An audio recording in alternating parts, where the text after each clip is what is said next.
बिस्मिल्लाहिर्रहमानिर्रहीम। अरशद लोधी कामदियाँ गल्लां नाल हाज़िर खिदमत है। दोस्तों, इस वक्त मैं निशात होटल एम्पोरियम मॉल में मौजूद हूँ। बूफे करने के लिए फ़ैमिली के साथ आया था। सोचा कि एक छोटी सी वीडियो बना लूँ आप दोस्तों के लिए, थोड़ी इन्फॉर्मेशन वीडियो। तो ये हम इस वक्त 4th फ्लोर के हॉल में मौजूद हैं।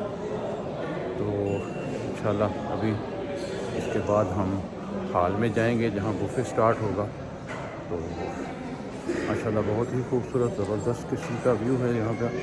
ये देखें जी, मैं आपको दिखा सकूँ तो ये देखें, इंतहाई नफीस किस्म का जो है सारा सेटअप बनाया हुआ है।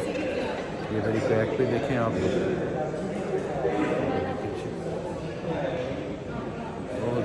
बहुत ज़बरदस्त किस्म का व्यू है। ये छत दिखाऊँ आपको मैं, ये देखें बहुत ज़बरदस्त। देखते जाएं जी, देखते जाएं। इंशाअल्लाह ताला करीब जो कुछ भी हुआ दिखा सकूँगा। इंशाअल्लाह ताला मैक्सिमम आपको दिखाऊँगा।